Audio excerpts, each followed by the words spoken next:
tarde quiero analizar un poco más a profundidad, porque ya antes lo había hecho, el tema de la retirada de las tropas estadounidenses de Afganistán. Primero quisiera recordar cómo empezó todo esto, que se denominó Operación Libertad Duradera. Y quisiera analizarlo desde 3 puntos para que sea de una forma sucinta y podamos entender mucho más, sobre todo, y es lo que quiero expresar aquí, las consecuencias que esta retirada va a tener. ¿Qué es lo que se viene para la región? ¿Qué es lo que se viene para Asia del Sur? Cuando solamente queden 670 militares estadounidenses allí en Afganistán, que es lo que va a quedar. Es lo que se ha acordado entre los presidentes Biden y el presidente Ghani de Afganistán. Quisiera resumirlo, como les decía, o analizarlo, en 3 puntos básicos. Y el primer punto tiene que ver con el punto de la legalidad. El segundo punto tendrá que ver con ese conflicto interno que ya ha iniciado allí en Afganistán entre el gobierno, las fuerzas militares y el Talibán. Y el tercer punto viene siendo la geopolítica. Quienes después de esta retirada de tropas van a entrar allí a Afganistán, quienes van a querer influenciar y direccionar el gobierno afgano y para qué lado. Entonces, empecemos con el primer punto y tiene que ver con la legalidad. Entonces decimos que todo esto inicia con el 11 de septiembre, cuando son derribadas las Torres Gemelas, por supuesto, por orden de Osama Bin Laden, cuando los aviones entran a la Street Tower. A partir de allí se abre un nuevo mundo y se abre un nuevo ciclo en materia de guerras modernas para el mundo. Cuando Mohamed Atta entra en el primer avión a la primera de las torres, ahí empieza un nuevo ciclo y un nuevo modelo de guerras para el mundo. Entonces tenemos que en el primer punto, y el que tiene que ver con la legalidad, es el Senado de los Estados Unidos quien aprueba el uso de la fuerza, porque así se denominó, al presidente George Bush hijo. La Cámara de Representantes también aprobó la Operación Libertad Duradera. Sin embargo, la Cámara de Representantes se enfocaba más, por sus competencias, al tema de la financiación y aquellos 40.000 millones de dólares que se aprobaron para iniciar la Operación Libertad Duradera. La votación, por supuesto, en el Senado, que es quien aprueba si se iba a la guerra o no, si se llevaba a cabo la operación o no, se votó con un resultado de 96 votos a favor y ninguno en contra. El pueblo estadounidense entendía que se debía dar una respuesta contundente y demostrarle no solo a los terroristas, sino al mundo, que los Estados Unidos no iba a tolerar una ofensa semejante como fue el ataque en su propio territorio. Esto en materia de legalidad, repito, ambas cámaras tuvieron que aprobar, repito, el uso de la fuerza. Legalmente así se determinó, para ir a Afganistán. En segunda medida, y tiene que ver también con el primer punto, con este punto legal, es la participación de la OTAN. Cuando los Estados Unidos muestran a la OTAN pruebas de que Osama Bin Laden tenía que ver con lo ocurrido el 11 de septiembre, por supuesto, la Alianza del Atlántico Norte automáticamente se activa y va a participar. Y le dice a los Estados Unidos que ellos lo van a apoyar. Por supuesto, esto tiene que ver también con que los Estados Unidos es el más grande aportante de la Alianza Atlántica. Entonces nos encontramos que es la primera vez que la Alianza Atlántica activa el mecanismo de defensa mutua para defender a uno de sus aliados. ¿Y esto qué quiere decir? Esto quiere decir que se activa el artículo 5 de la alianza, que no es otro que la seguridad colectiva. que consiste en qué? En un principio único y permanente que une a sus miembros y establece un espíritu de solidaridad dentro de la alianza. Es esto que comúnmente la gente menciona como si uno de los aliados es atacado, es atacar a todos, por lo tanto todos pueden responder. Eso en lo que tiene que ver con el primer punto, que es el de la legalidad. Luego nos encontramos con un punto que es mucho más complejo, por supuesto, y es ese conflicto interno que ya se desarrolla en Afganistán. ¿Entre quién? Entre los talibanes, ¿sí?, y el gobierno afgano del presidente Ghani. ¿A qué me refiero con esto? Se vienen épocas duras ya. El talibán ha hecho alarde de que está complacido con la retirada de tropas estadounidenses de Afganistán y que por supuesto lo apoya. La última prueba de esto la vimos hace un par de días cuando ya se cerraba definitivamente y no quedaba ningún miembro de las tropas estadounidenses en la base aérea de Bagram. En ese momento el talibán se felicita y dice que, por supuesto, apoya la salida de las tropas de la base aérea, una base histórica, por supuesto, dentro de la Operación Libertad Duradera. Entonces, hago referencia a este conflicto interno que ya se desarrolla en Afganistán. ¿A qué precisamente? A esa toma del país que el talibán ha venido realizando a partir de que el número de tropas estadounidenses ha ido mermando allí en ese país de Asia del Sur. ¿Qué dicen los talibanes respecto de esto? ¿Qué quieren? ¿Qué buscan? ¿Cuál es su propósito y cuál es su objetivo inmediato, por lo menos? Ellos han dicho que en este momento no les interesa tomar en su totalidad ninguna de las 34 provincias o distritos administrativos de los que consta Afganistán. Ellos dicen todavía no. Nosotros vamos paso a paso, entonces vamos a ir primero a conquistar los distritos y las carreteras. Por supuesto, tienes las carreteras y tienes el poder. Tienes la facultad o la capacidad, sí, de permitir quién transita y quién no transita, pero sobre todo qué se mueve por esas carreteras y qué no se mueve. Entonces, han sido claros en decir, no vamos todavía por la conquista de las provincias, todavía no nos sirve. Vamos por los distritos y por las carreteras.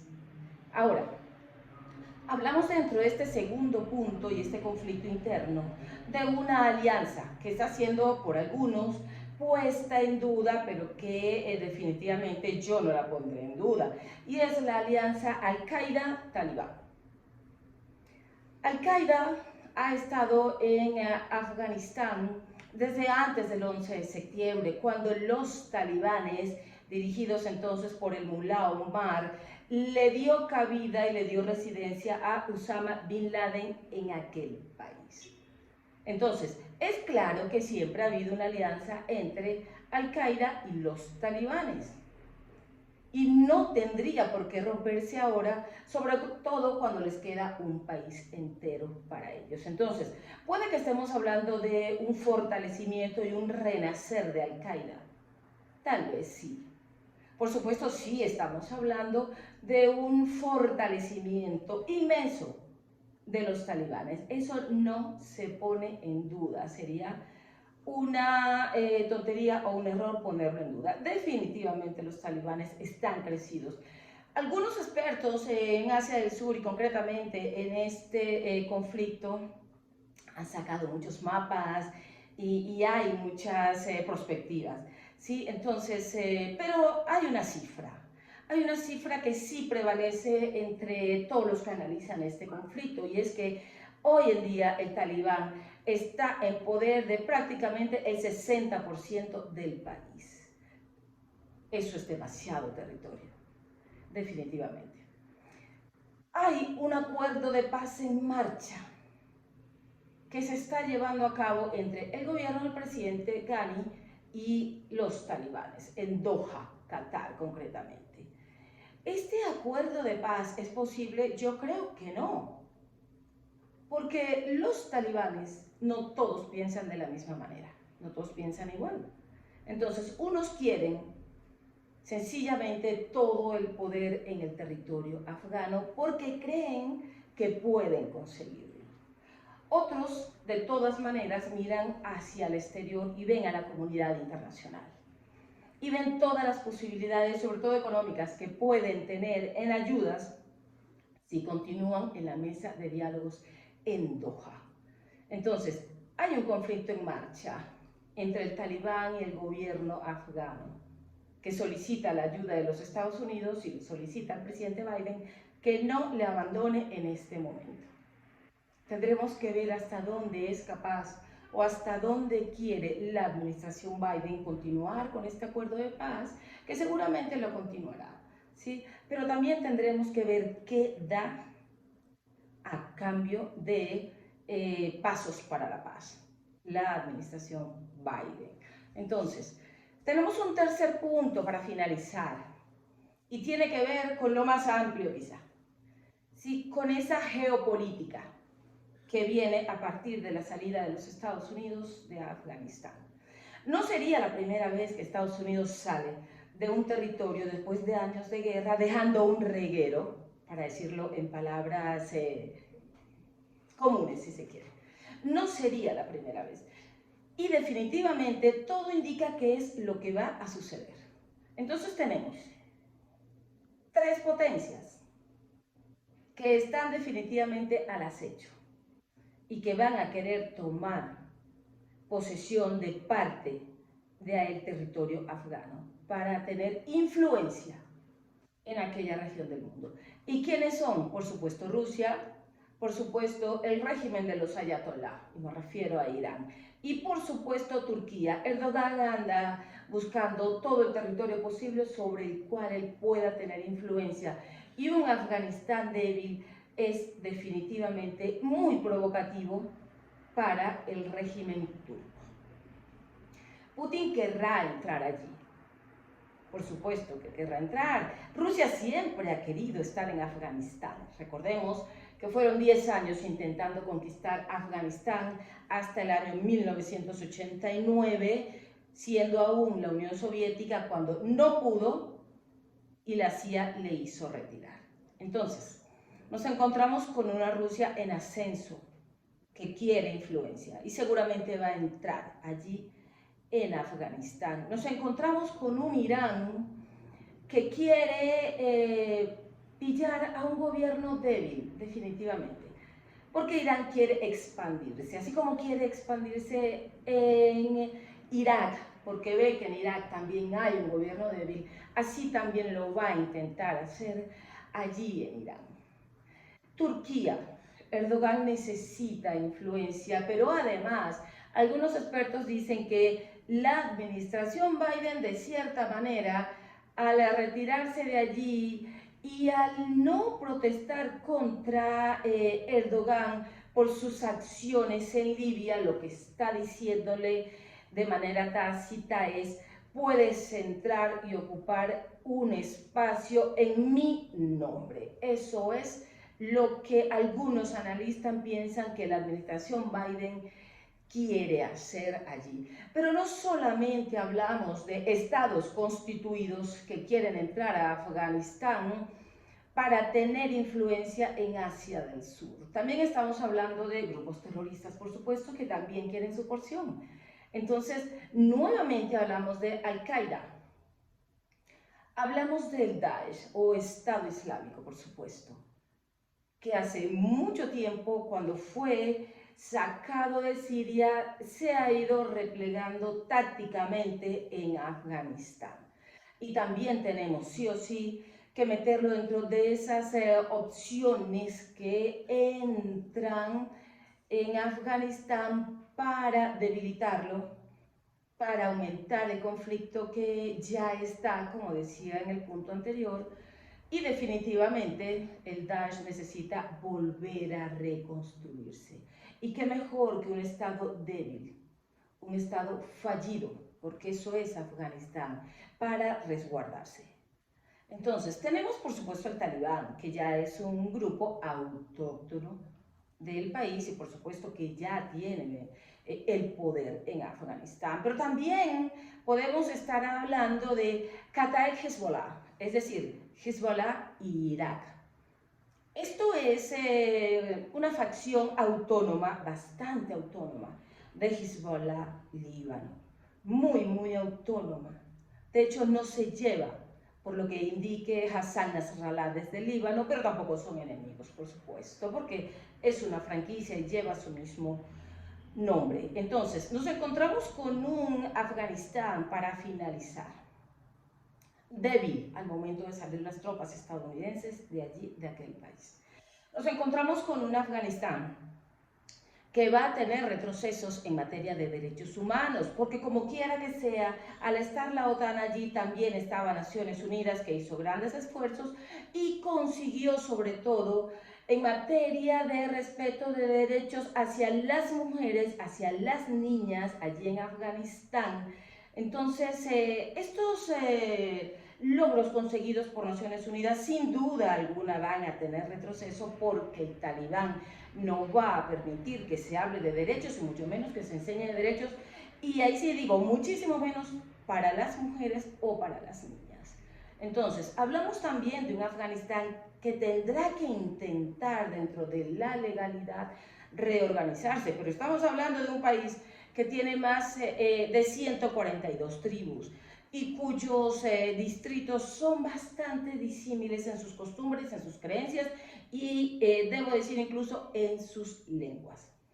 Entonces, nos encontramos con un país débil, repito, no hay garantías para que de alguna manera en Afganistán se llegue a respetar algún derecho humano, ninguno. Un gobierno débil desde el primer gobierno de Hamid Karzai, cuando fue puesto allí por el presidente George Bush, claro. Tenemos hay una política débil en Afganistán, hay un liderazgo supremamente débil en Afganistán, nunca lo ha habido fuerte realmente desde que se llevó a cabo la Operación Libertad Duradera. Entonces, ¿qué se espera? Problemas, muchos problemas en Afganistán, pero que hay que decir algo. El mundo tiene que estar atento, porque casi 20 años de batalla tampoco pueden echarse a el bote de la basura. Porque los pequeños adelantos que se hicieron en materia de derechos humanos tampoco puede permitir la comunidad internacional un retroceso exagerado en ellos. Esto es un compromiso global. Afganistán es un compromiso global, porque no se puede permitir que ocurra con Afganistán lo mismo que ocurría antes de los atentados del 11 de septiembre, que estaban gobernados por un grupo autoritario, entonces, por un líder autócrata como lo era el Mullah Omar y sus autoritarios talibanes. Entonces, el mundo tiene que arrebatarle a Afganistán a los violentos, tiene que arrebatarle a Afganistán a el talibán, a Al-Qaeda, al Estado Islámico y posiblemente también a Kataeb Hezbollah. Es un pequeño análisis acerca de la retirada definitiva de las tropas estadounidenses y del fin de la Operación Libertad Duradera. Gracias.